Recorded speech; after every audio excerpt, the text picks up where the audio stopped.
Saya kan maunya berteman sama siapapun. Buat saya satu musuh kebanyakan. Ya 1000 teman kekurangan saya. Agama apapun. Agama apapun, sukunya pun apa. Nggak ada agama juga kita temenin. Kayak burung-burung itu, Pak. Itu nggak ada agama, tapi setiap pagi dia datang, saya kasih jamu. Menteri Agama Yakut Khalil Qomas menerbitkan surat edaran tentang pedoman penggunaan pengeras suara di masjid dan musola. Toleransinya umat Islam luar biasa. Ini salah satu yang bawa saya masuk Islam sebenarnya. Salah satu yang diatur dalam surat edaran nomor 5 tahun 2022, yakni soal volume dan kualitas suara yang dihasilkan oleh pengeras suara. Yusuf Hamka buka suara menanggapi aturan Menteri Agama Yakut Khalil Qomas soal aturan toa masjid.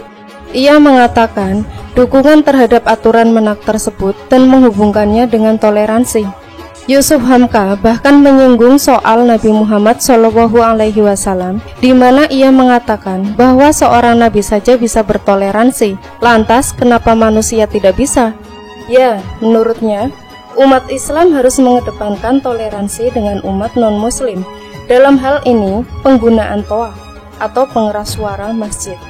Yusuf Hamka yang memeluk Islam di usia 23 tahun itu menilai jika umat Islam memakai toa tanpa toleransi kepada tetangga adalah hal yang salah, karena menurutnya Nabi Muhammad SAW mengajarkan toleransi kepada non-muslim. Kalau kita saja sebagai umat manusia tidak bisa toleransi, Nabi saja toleransi, tegasnya. Dikutip dari suara jaringan terkini.id pada Sabtu 19 Maret 2022. Menurut Yusuf Hamka, umat Islam harus mengembangkan Islam yang sejuk, Islam yang rahmatan lil alamin, yang toleran. Sebab menurutnya, Islam itu bukan rahmatan lil muslimin, bukan rahmat buat orang muslim, tapi rahmat buat alam semesta. Untuk itu, ia meminta umat Islam mengambil hikmah dari aturan penertiban suara toa masjid yang dikeluarkan Menteri Agama. Selain itu, Yusuf Hamka juga mencontohkan apa yang ia lakukan di masjid miliknya mengenai penggunaan toa, di mana di sekeliling masjidnya ada 4 masjid lain, sehingga ketika azan, suara sahut-sahutan berbenturan. Saya bilang ke marbot saya, tolong kita ngalah, suara azan kita matiin, kita azan di dalam karena tetangga masjid sudah bunyi. Ceritanya menirukan. Di dalam speaker DBL, suaranya merdu. Toa yang di atas dimanfaatkan kalau sholat jamaah keluar sampai pekarangan, kita manfaatkan toa di luar. Selanjutnya, ia mencontohkan bagaimana saat bulan Ramadan, di mana sejumlah masjid sudah membangunkan orang sahur menggunakan toa masjid pada pukul 12 malam. Kasihan orang-orang mau istirahat. Kita komunikasi bukan umat Islam saja, non-muslim juga banyak. Ada yang mengatakan kalau nggak suka, pindah dari situ. Ini bukan cara-cara Islami, pungkas Yusuf Hamka.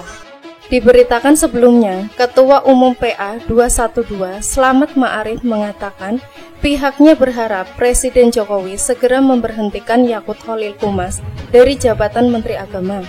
Desakan ini terkait pernyataan Yakut yang menganggap membandingkan suara azan dengan gonggongan anjing.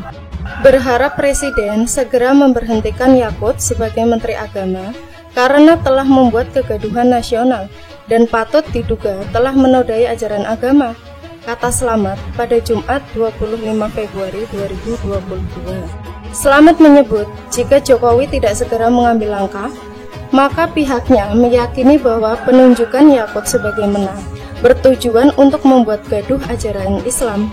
Jika Presiden membiarkan, kami semakin yakin memang Yakut dipasang untuk membuat gaduh dan mengobok-ngobok ajaran agama Islam, tuturnya. Lebih lanjut, Slamet juga menyampaikan bahwa pihaknya bakal menempuh jalur hukum terhadap Yakut. Namun, ia belum menjelaskan lebih lanjut kapan pelaporan itu akan dilayangkan. Ya, kita akan laporkan juga, ucap Slamet.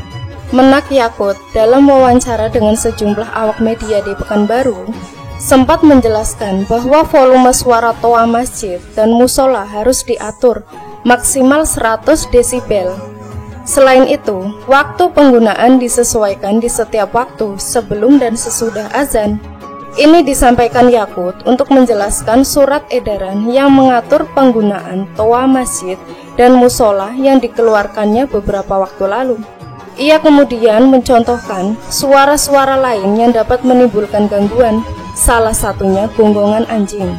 Yang paling sederhana lagi, kalau kita hidup dalam satu kompleks misalnya, kiri, kanan, depan, belakang, pelihara anjing semua, misalnya menggonggong dalam satu waktu bersamaan, kita ini terganggu tidak? Artinya apa? Suara-suara ini, apapun suara itu, harus kita atur supaya tidak jadi gangguan. Speaker di musola dan masjid silahkan dipakai, tetapi tolong diatur agar tidak ada yang terganggu, kata Yaqut.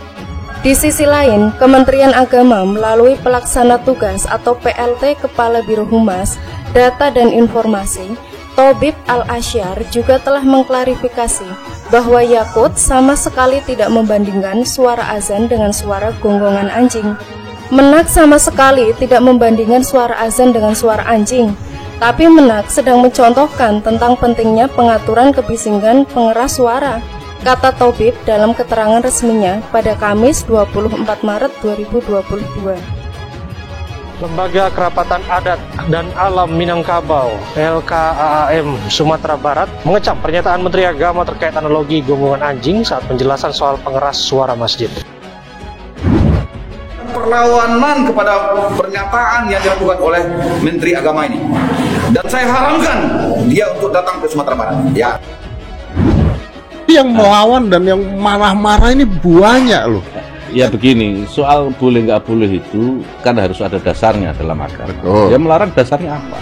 Merumpamakan suara azan dengan gonggongan atas nama binatang itu, inilah yang menjadi pemicu. Apakah dia punya pernyataan yang secara tegas menganggap azan itu sama dengan gonggongan anjing? Ya tidak. Dari pernyataannya tidak terlihat seperti ingin menggambarkan bahwa suara azan yang bising itu sama dengan anjing. Yang tidak dia gambarkan itu kebisingannya, bukan azannya. Apa salahnya? Kalau ini dianggap toh salah, mereka ini yang tidak setuju, tidak sepaham, bukan hakim dari pemahaman keagamaan saya. Hakimnya tetap Allah. Iya kan? Benar atau salah, itu nanti Allah yang akan menentukan pada akhirnya. Betul.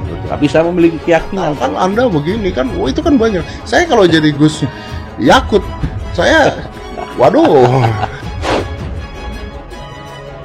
Kalau Bapak Menteri menekat datang ke Sumatera Barat, kita tidak jamin keselamatannya di sini. Saya kok mencium ada bau ancaman di sana, Pak Fauzi. Iya, makanya Bapak Menteri jangan ngomong sembarangan. Kalau sisi bisingnya, suara apapun kalau bising ya bising. Mau suara azan, mau suara orang nyanyi, orang teriak, atau suara anjing sekali, sama-sama bisingnya gitu. Jadi dia mengukur dari aspek kebisingan.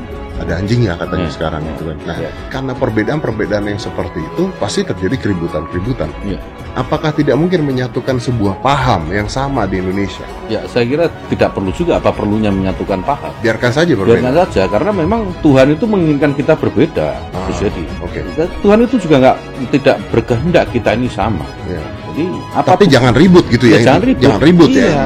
Secara berturut-turut ini ya, sudah tidak bisa dimaafkan ini. Ya, kami pasti adang mereka kalau datang ke Sumatera Barat. Paling masuk akal.